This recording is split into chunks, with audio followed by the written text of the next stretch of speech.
La pandemia del COVID-19 ha desencadenado una crisis sin precedentes em América Latina. A pandemia da Covid ha desencadeado uma crise sem precedente na América Latina e no Caribe, destruindo empregos. Milhões de pessoas que haviam conseguido uma situação econômica melhor retornaram a morar na pobreza. Este relatório analisa os benefícios que oferecem os programas de estudos curtos na recuperação econômica e também fala sobre as ações necessárias para torná-los mais eficazes, ajustados ao mercado pós-pandêmico. Eu sou Josefina Townsend, jornalista peruana. Agradeço a oportunidade de participar como moradora neste painel. É um tema de interesse muito importante no nosso país. Então, vamos organizar a apresentação, primeiro com a intervenção de Carlos Felipe Jaramillo, depois dele ouviremos da parte de Angélica Natera e daí a exposição de Marta Ferreira, com 3 rodadas de perguntas. Então, podem nos acompanhar no nosso portal. Agora vamos ouvir o vice-presidente Carlos Felipe Jaramillo. Gracias, Josefina. Muito obrigado, Josefina, e agradeço aos participantes desse evento. Bom, nós sabemos que a pandemia de Covid-19 desencadeou uma crise sem precedentes na América Latina e no Caribe, afetando o emprego, desocupando e colocando milhões de pessoas na pobreza.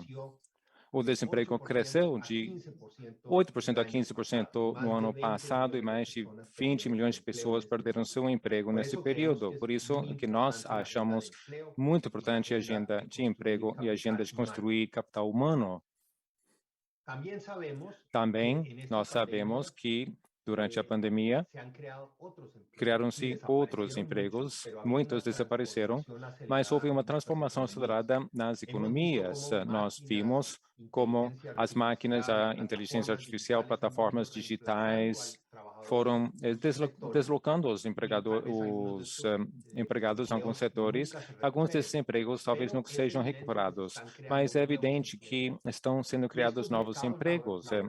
Esses mercados de trabalho na região vão surgir da crise com transformações irreversíveis. Nós constatamos, por exemplo, que aquelas pessoas com mais competências analíticas, capacidade de analisar informação, de se comunicar, resolver problemas e trabalhar em equipe, essas pessoas se saíram muito bem nesse contexto. Tornou-se crítico investir no desenvolvimento das competências que serão necessárias para os empregos do futuro. Por isso, nós acreditamos que os programas curtos de educação superior podem ser de enorme utilidade nesse contexto. Podem ajudar a superar a crise de emprego e produtividade, preparando as pessoas para o mundo de trabalho do futuro. Treinar e retreinar a população será essencial, não só para a transformação e a recuperação econômica que nós estamos vendo, mas também para a equidade e a inclusão. Esse relatório demonstra como as carreiras técnicas são as mais apropriadas para fazer frente aos desafios mencionados. Como diz o título, as carreiras técnicas oferecem uma via rápida e eficiente para desenvolver as novas competências que o mercado de trabalho exige na nossa região.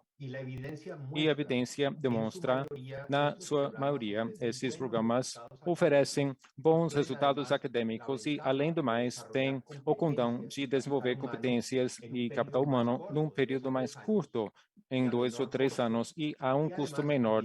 E, além do mais, chegam a grupos mais amplos, abrangentes, inclusive aquelas pessoas de menor renda. Para encerrar, eu diria que no contexto de crise enfrentada pela região, os programas curtos de educação superior podem ser uma ferramenta muito útil, dado o desenvolvimento relativamente baixo da América Latina em comparação com outras regiões. Esses programas curtos tem um potencial de crescimento enorme. Será necessário desenhar políticas e o arcabouço é necessário para o desenvolvimento desse tipo de curso técnico. A América Latina e o Caribe precisam construir rapidamente o capital humano que o futuro exigirá e dotando as pessoas das competências necessárias aos jovens, à população, para poder trabalhar no mercado de trabalho que se encontra em plena transformação. Muito obrigado.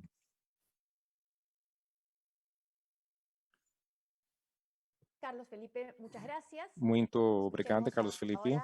Agora vamos ouvir a Angélica Natera. Bom dia. Muchas gracias, Josefina. Muito obrigada, Josefina.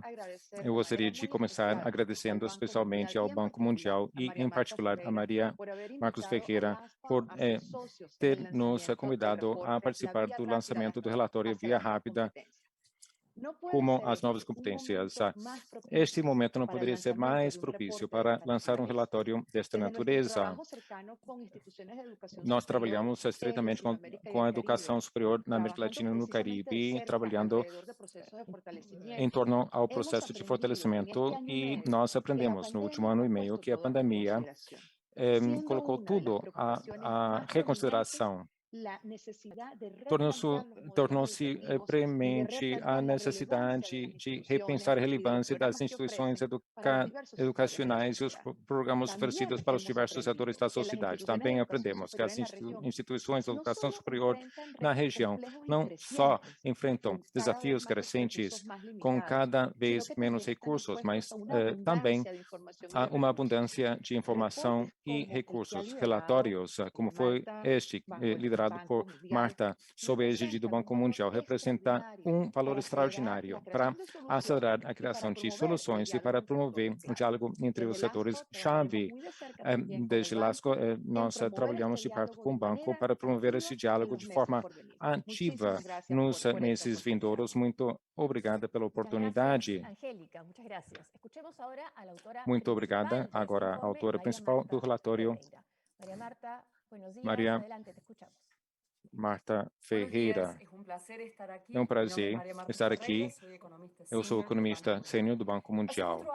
Há 4 anos, nós publicamos um relatório sobre educação superior na América Latina e no Caribe, e o título foi Momento Decisivo. Neste momento, naquele momento, ficava claro a necessidade de tomar decisões na área de educação superior.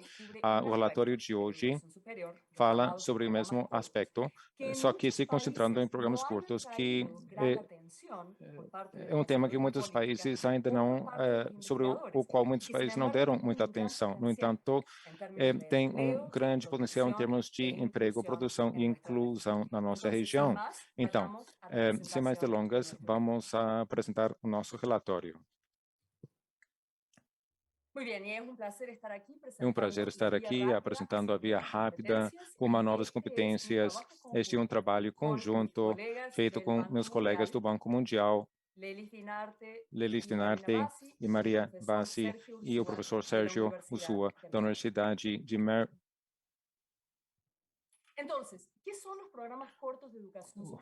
O que são os programas curtos de educação superior? Abrange 2 tipos de programas. Por um lado, nós temos os programas universitários, que levam de 4 a 6 anos, e também os programas curtos, que levam de 2 a 3 anos. Esses programas são conhecidos por características diferentes na região. Alguns países há cursos técnicos tecnológicos, ou são chamados técnicos, carreiras curtas. Quando uma pessoa se forma num programa desses, obtém um título técnico profissional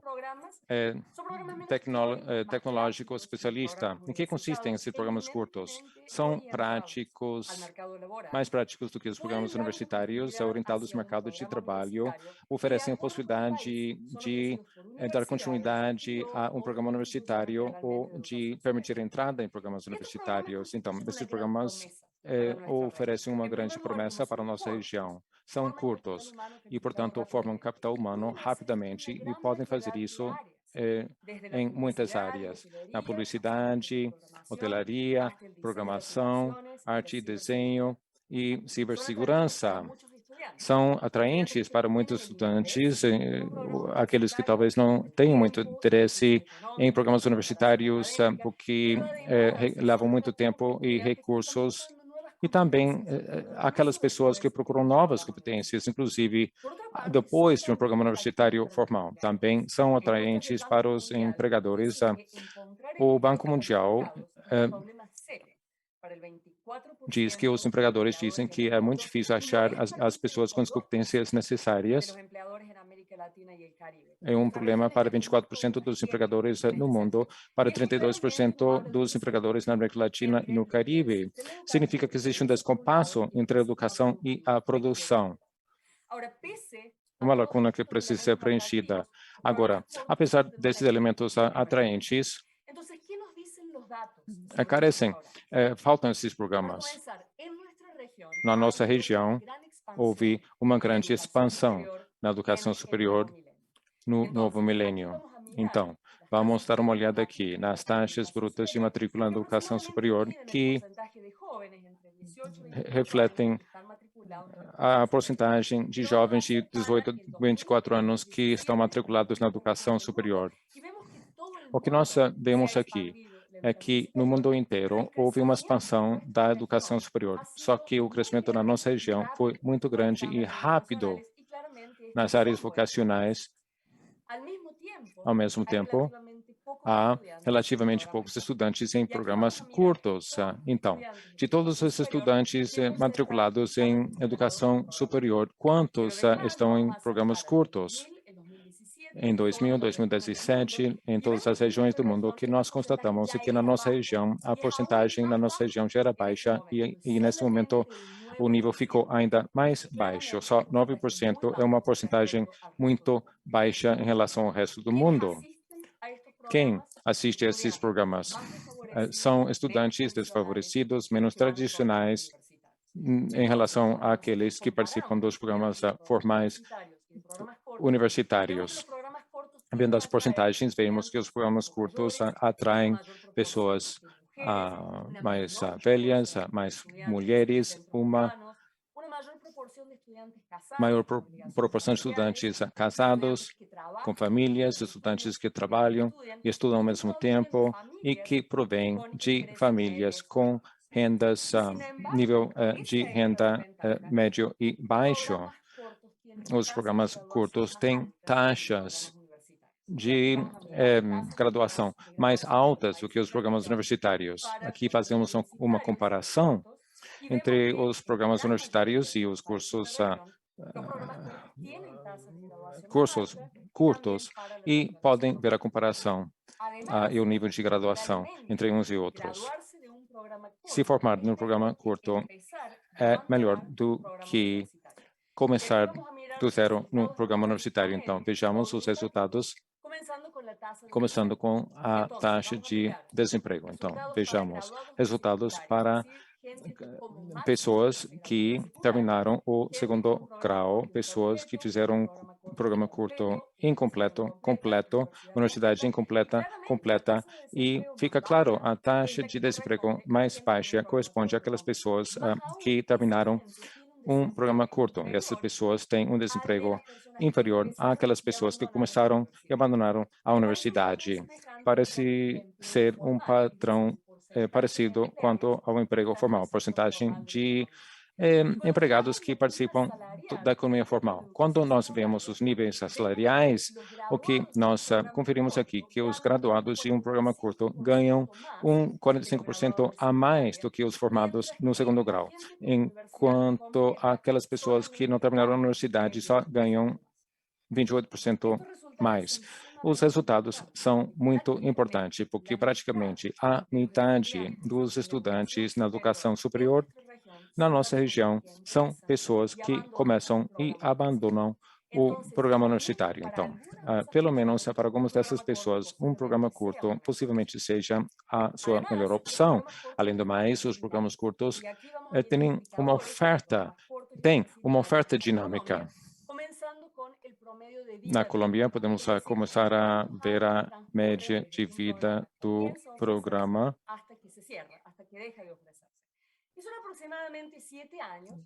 São 7 pessoas para um programa curto, mas é o dobro para o programa universitário. Da mesma forma, num ano determinado, 20% dos programas curtos foram abertos nesse ano, muito mais do que os programas universitários novos que foram abertos.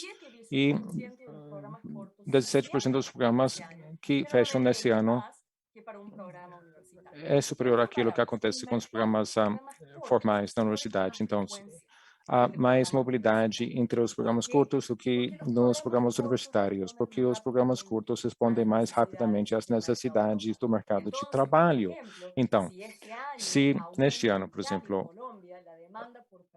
se houver um aumento na Colômbia do número de pessoas que podem trabalhar, é mais provável que haja um programa curto que possa satisfazer essa demanda.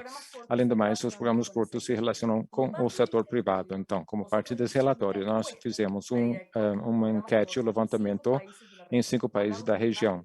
Falamos com mais de 2.000 diretores desses programas e, graças a essas conversas, nós aprendemos que 90% dos programas curtos na região têm um regime de estágio obrigatório. Muitos deles, os candidatos falam sobre como se saem ao sair do curso curto, quanto a conseguir empregos, quais as necessidades das empresas locais, as empresas que oferecem equipamento, satisfação dos empregadores, empresas formam a docentes e têm acordos para formar os docentes. Além do mais, nos programas curtos, se envolvem na procura de empregos. Isso é feito de várias formas, por exemplo, dando informação sobre o mercado de trabalho, os preparam para entrevistas e, em alguns casos, também tem seus próprios centros de colocação em emprego. É muito importante salientar que nem todos os programas curtos são bons, é uma coisa que nós documentamos muito bem, detalhadamente no nosso relatório. Então, o que fazem aqueles programas que são bons, aqueles que produzem bons resultados laborais, independentemente de se atraem estudantes com muita ou pouca preparação acadêmica. E nós constatamos que os formados obtêm mais emprego formal, melhores salários quando participaram de programas que têm conexões com a indústria, que ajudam aos estudantes com a procura de emprego e que, além do mais, têm infraestrutura adequada em termos de laboratórios, oficinas, equipamento, que nivelam os níveis acadêmicos durante todo o programa, ensinam competências numéricas, dando a possibilidade de dar sequência entrando no programa universitário, onde os professores, além do mais, têm experiência na indústria. Então, os bons programas não deixam não é por acaso que tem sucesso. Um bom sistema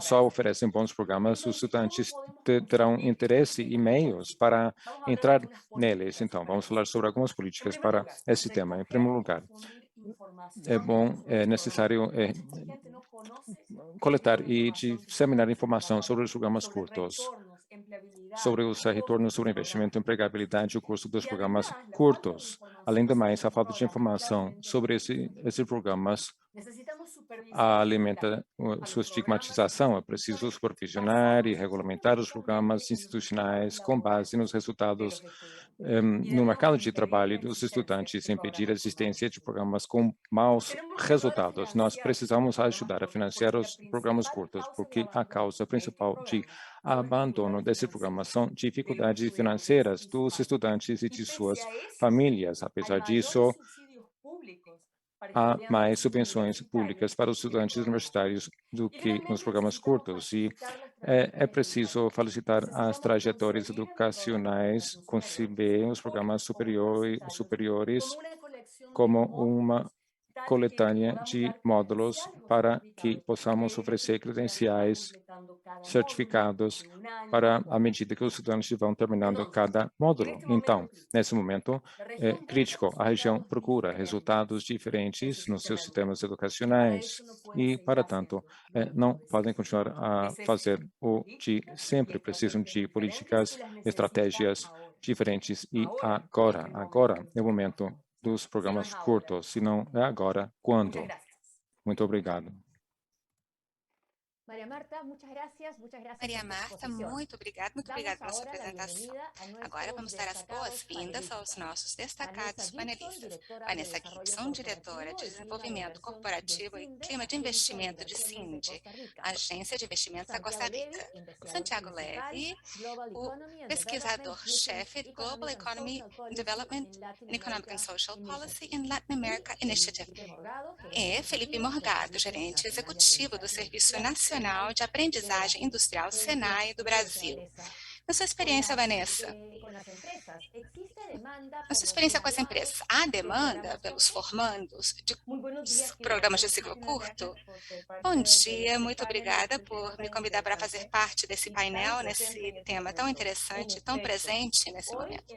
De fato, hoje em dia, e nós no CINDE que promovemos investimentos e trabalhamos muito de perto todos os dias, recebendo o feedback das empresas de forma direta, que nos falam sua experiência atraindo talento. E eles nos dizem que os cursos curtos se transformaram em um dos modelos preferidos no setor produtivo. Particularmente, no nosso caso, tudo que tem a ver com graduações, treinamentos, capacitações curtas, essas são as coisas que as empresas estão promovendo. Não só com atores externos, com centros de formação ou plataformas de capacitação virtual, como Udemy e outras, mas também é importante enfatizar que as empresas em si estão aproveitando as suas próprias capacidades para criar academias internas para esse tipo de curso curto, para desenvolver as competências que eles precisam obter. Vanessa, muito obrigada. Felipe, bom dia. É dito com frequência que estamos vivendo a quarta revolução industrial. Com tantas mudanças e mudanças tão rápidas que nós estamos vendo nos centros de trabalho e também com relação às habilidades necessárias. Qual é o papel das carreiras Então, as tecnologias, de ciclo curto? Bom dia a todos e a todas, é um prazer parabenizar a Maria Marta pela pesquisa e ao qual parabenizo todos que estavam envolvidos nessa atividade. Bom, nós estamos vivendo aí a quarta revolução industrial, onde as tecnologias de fato estão impactando as profissões de uma maneira significativa, principalmente no setor industrial. E o que a gente acredita que nós estamos estudando e acompanhando esse desenvolvimento no Brasil, né, essas tecnologias elas estão influenciando nos empregos de duas formas. Primeiro, elas estão fazendo uma espécie de polarização do emprego, ou seja, exigindo uma especialização maior, aonde esses cursos curtos ou cursos tecnólogos no Brasil, eles apresentam uma solução interessante. Em vez de profissionais serem operadores de processos produtivos, eles passam a ser programadores. Isso faz com que, então, essas tecnologias e essas profissões requeram um nível de complexidade um pouco maior para fazer a operação dessas indústrias. Então, o Senai está investindo muito nesses processos, nesses cursos. Nós iniciamos um projeto de ensino superior inovador, onde, junto com as empresas, nós estamos formando profissionais preparados para essa nova revolução, a indústria 4.0. Muchas gracias, Felipe. Vamos ahora con Santiago. Santiago, buenos días. ¿Cómo será el mercado laboral después de la pandemia? Thank you very much, Felipe. Now let's go to Santiago. What will be the labor market after the pandemic, and what role can... Muchas gracias, Josefina. Muy buenos días a todos. Y empiezo. Muito obrigada, Josefina. Bom dia a todos. Eu gostaria de agradecer ao Banco Mundial pelo convite. Agradecendo a Maria Marta, a Lelis, a Mariana e a Sérgio por esse excelente trabalho que veio num momento muito bom para a região. O que vai acontecer depois da Covid? Porque a pandemia ainda não terminou, mas quando a pandemia terminar, nós vamos ter um mercado de trabalho bastante deteriorado, porque muitas empresas vão ter falido, outras vão ter problemas de liquidez. Então, todos os que participam no mercado de trabalho pelo lado da oferta vão ter mais dificuldades do que antes. Além disso, é verdade que quando nós tenhamos os números finais da pandemia, veremos que houve uma grande taxa de abandono escolar e que muitas pessoas vão ter perdido capacidades por ter ficado fora do mercado de trabalho por muito tempo. A capacidade de saber o que fazer e como. Nesse sentido, os programas de duração curta podem ter um papel na recuperação das economias da América Latina. E, eventualmente, isso pode até acontecer no médio prazo. A Maria Marta mencionou algo na sua apresentação, ao qual quero voltar. Ela disse que esses programas carregam muito estigma, e essa é parte do problema. Há um dado interessante, a metade das pessoas que termina o secundário na Alemanha vai para a universidade. A outra metade segue para esses cursos de curta duração, sem estigma. Na América Latina, nós temos o problema de que as pessoas acreditam que porque tem uma graduação em Direito ou em alguma profissão como engenharia, etc.,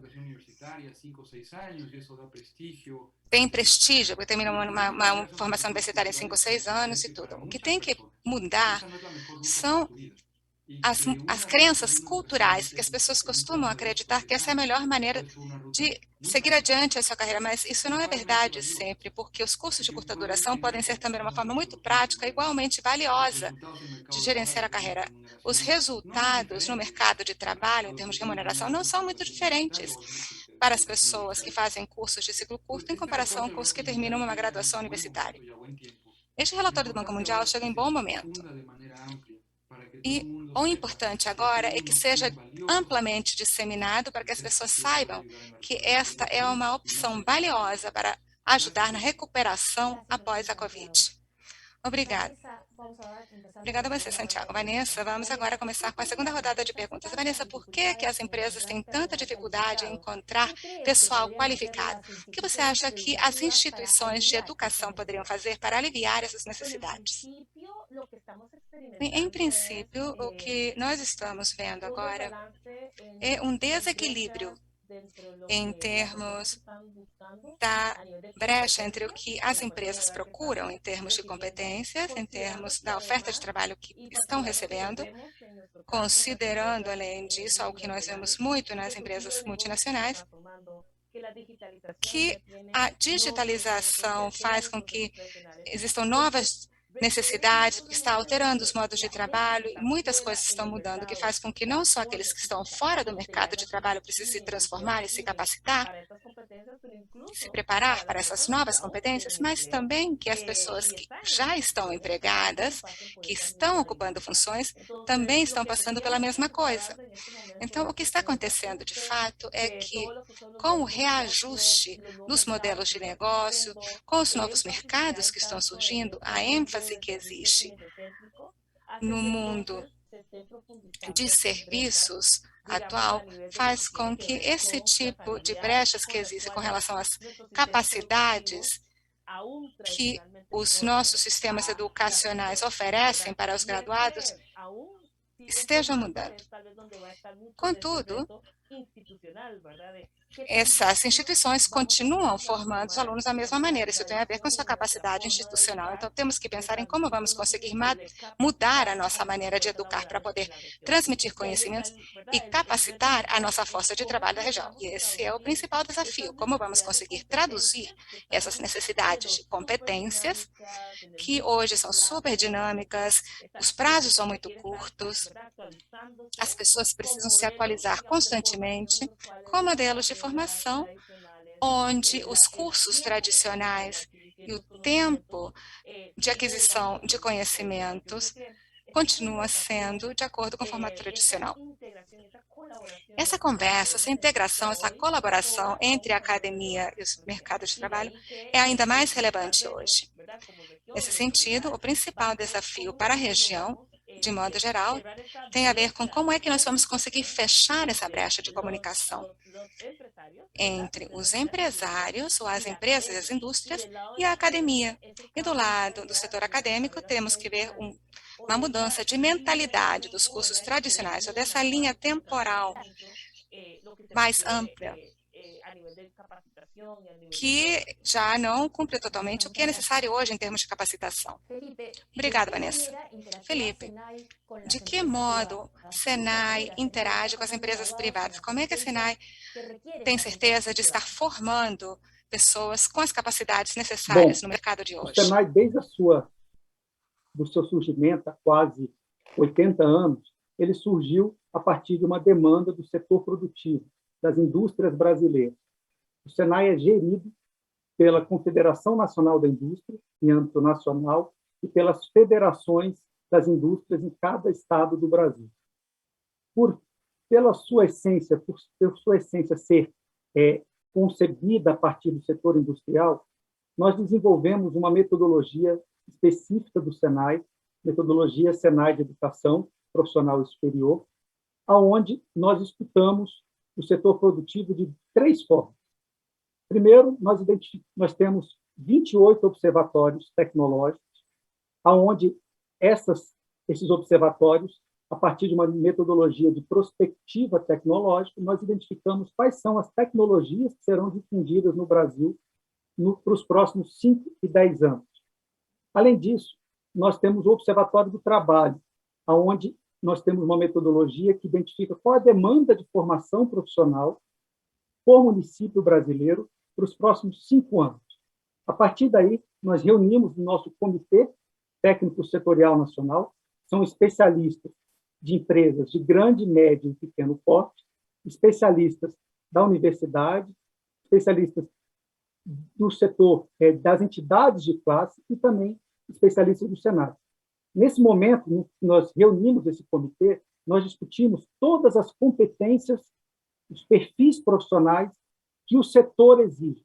Por exemplo, a indústria da construção civil, né? Quais são as competências requeridas desde de um pedreiro, de um carpinteiro, passando por um técnico em edificações, indo para o tecnólogo em edificações e chegando até um engenheiro civil. Nós chamamos isso de itinerários formativos e assim a gente garante que essa formação ela escutou tanto o setor produtivo, né, quanto os especialistas em tecnologia, quanto também identificou qual a demanda no mercado de trabalho. Muchas gracias, Felipe. Muito obrigada, Felipe. Santiago, na sua opinião, por que é que o nível de matrícula para esses programas continua sendo relativamente baixo em comparação com economias desenvolvidas ou outras regiões do mundo? Muito obrigado, Josefina. Eu acho que é importante levar em consideração que isso tem 2 lados. Tem um lado da oferta e tem um lado da demanda. No lado da oferta, temos os programas de ciclo curto.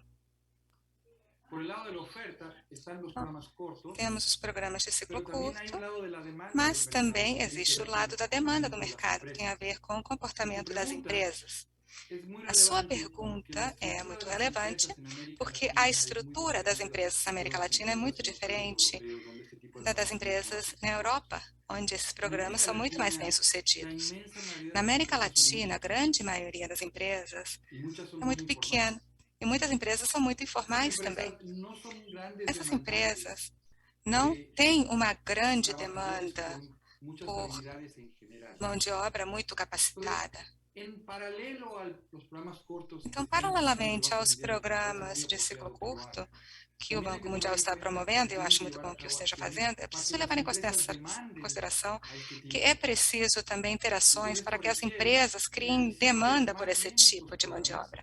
Então, além de criar bons programas, é preciso ter certeza de que as empresas saibam desses programas, que tenham acesso a esses programas para que possam usar essa mão de obra, sobretudo as empresas médias e pequenas, ou as informais, e que tipicamente não são as usuárias dos programas oferecidas pelos governos, nem os programas de capacitação de mão de obra. Então, além de tudo que a Maria Marta disse, temos também um desafio adicional para os Ministérios do Trabalho e da Educação, para certificar-se que esses programas têm uma demanda crescente e ativa, que faça com que, eventualmente, o nível de matrícula possa crescer como nós gostaríamos. Muito obrigado, Santiago. E agora temos tempo para uma terceira rodada de perguntas para os nossos panelistas. Esta pergunta vai para a Vanessa. O que é que as empresas costumam fazer quando não encontram pessoal qualificado da forma que precisam? Por exemplo, contratam pessoas sobrequalificadas, capacitam os novos funcionários ou simplesmente não se instalam no país? Vejamos, eu acho que as empresas hoje estão se tornando cada vez mais criativas ao interagir com o mercado de trabalho. Pelo que nós temos visto, cada vez mais tem se perdido a procura por um perfil específico, por um grau universitário, um diploma universitário ou uma capacitação específica. Outra coisa que é muito do momento é que se procura muito mais um perfil de pessoas que fazem cursos de curta duração e que as empresas, inclusive, promovem para que as pessoas façam e que não tem nada a ver com serem cursos credenciados em nível nacional e tudo. As empresas têm sido bastante assertivas no modo como têm não só demandado, como também contribuído para formar essas pessoas, das quais eles precisam, de modo geral, no mercado. Nesse sentido, o que nós temos visto é que empresas, inclusive as novas empresas, já vêm com a necessidade de recrutamento e procuram rapidamente pessoas já no mercado e desenvolvem então as suas competências. Mas as empresas que já estão há mais tempo no mercado têm feito mais investimentos em desenvolver programas feitos à medida para eles, de forma que conseguem desenvolver as competências que precisam em 4, 5 ou 6 meses. Em Costa Rica, temos um desafio substancial, que é que muitas empresas hoje exigem conhecimento do inglês. Então, nós tivemos que encontrar uma maneira de trabalhar não somente com as empresas, mas também com instituições privadas, de formação de idiomas, para ter um trabalho híbrido. Ao mesmo tempo, as pessoas são treinadas em competências técnicas e também precisam desenvolver as suas habilidades linguísticas. Nesse sentido, temos tido uma participação bastante ativa das empresas e também de muitas instituições que começaram a criar o modelo de formação técnica / formação curta, de certificações para atender esses requisitos que nós temos no país. Mas, com certeza, há uma aposta no talento. E, ao contrário do que poderíamos esperar no meio da pandemia, o crescimento da taxa de emprego no país foi superior do que nos anos antes da pandemia, mas também o dinamismo com o qual as pessoas têm se motivado para fazer cursos curtos e a se capacitar tem sido muito grande, um bocado por parte das empresas que estão por trás dessa demanda. Obrigada, Vanessa. Agora temos uma pergunta para Felipe. Ao longo do tempo, que lições vocês aprenderam no Senai com relação a como projetar e formular programas de sucesso? Isso, naturalmente, é de muito interesse para outras instituições da região. Muito bom, Josefina. Bom, primeiro, uma lição que a gente sempre aprendeu e é muito importante é escutar o setor produtivo. Não adianta você oferecer cursos que formem profissionais que não estejam alinhados às necessidades das indústrias e às necessidades desse setor. O segundo ponto é também avaliar. O Senai, desde 1999, nós avaliamos 100% dos nossos alunos ao concluírem o curso. Depois de um ano, verificamos se eles estão empregados no mercado de trabalho, tanto formal quanto informal. E se eles estiverem no mercado formal, nós entramos em contato com o supervisor imediato desse profissional para saber se eles estão realmente preparados para a necessidade do setor. E o terceiro ponto que eu gostaria de destacar está na visão dos estudantes, principalmente os tecnólogos, né? Nós temos que ter itinerários formativos, permitir que esses cursos, de fato, ao concluírem, eles passem a trabalhar de uma maneira rápida e, se quiserem continuar a estudar, como uma engenharia ou como um curso de mestrado ou doutorado, ele possa seguir a sua carreira e não ter um retrabalho. Nós chamamos isso de itinerários formativos. Outro aspecto importante que eu queria destacar está relacionado à formação dos docentes. Para o Senai, um instrutor, um professor, ele tem que ser um engenheiro ao qual nós fazemos a formação pedagógica. Essa formação pedagógica ela é muito essencial e ela, normalmente, no Brasil, ela não está ligada às nossas universidades, porque elas estão preparando para a educação básica ou para o ensino superior acadêmico, né, a engenharia. Nós buscamos formar a formação pedagógica mais voltadas aí à necessidade e mais prática. O ensino tecnólogo no Brasil exige muita prática. Então, essa formação dos professores ela deve ser junto com a indústria, para que a indústria traga a melhor forma de ensinar. Por último, eu destacaria a infraestrutura. Né? É muito importante para o tecnólogo o saber fazer, a capacidade que esses profissionais têm de executar as atividades na planta industrial. E essa capacidade que nós estamos desenvolvendo muito por resoluções de problemas complexos, por projetos integradores, aonde nós acreditamos que resolver problemas reais das indústrias durante o processo formativo, isso faz com que esses profissionais sejam formados com mais excelência e sejam requisitados pelo mercado de trabalho. A exemplo, o Senai, na última pesquisa que nós realizamos, dos tecnólogos, eles tiveram maior empregabilidade, ou seja, 82% dos tecnólogos estavam empregados após um ano de terem concluído o curso. Isso é um resultado muito positivo e que garantiu 95% de satisfação das empresas com o perfil desse tecnólogo formado pelo Senai. Muchas gracias. Muchas gracias, Felipe. Agora vamos Muito obrigada, Felipe. Agora temos uma terceira pergunta para Santiago Lely. Santiago, o estudo encontrou que os formatos de programas curtos conseguiu formar mais gente do que os que abandonam a universidade. Como é que você vê esse resultado na região? O resultado é bem-vindo, não há dúvida. Está claro que qualquer ação de política pública que melhore o nível de informalidade é bem-vindo, porque isso oferece uma renda maior aos trabalhadores e maior acesso aos programas de seguridade social. Existem muitas ações por trás da informalidade dos países.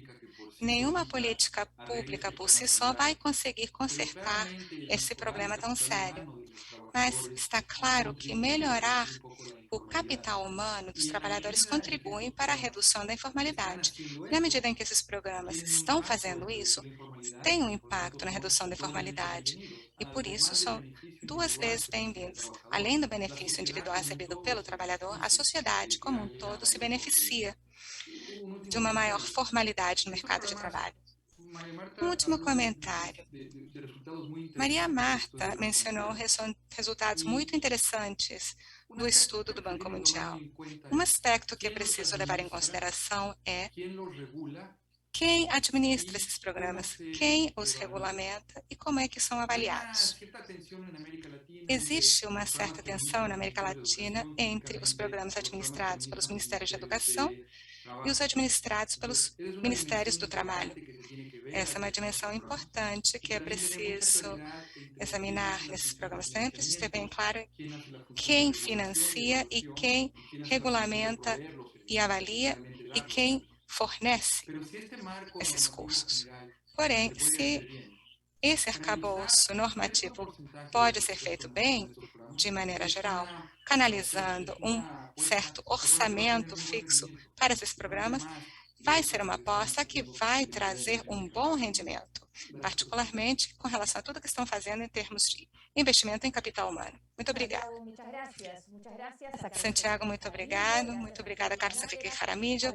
Graças a Angélica Natra, aos membros do painel, Vanessa Gibson, Penleli, Maria Marta, apresentadora principal do informe, nos apresentamos hoje. Muito obrigada a todos os que nos acompanharam hoje à tarde. E para ler o relatório, convidamos vocês a ler todos os detalhes, clicando no link que vai ficar à disposição nessa página. Muito obrigada novamente e boa tarde.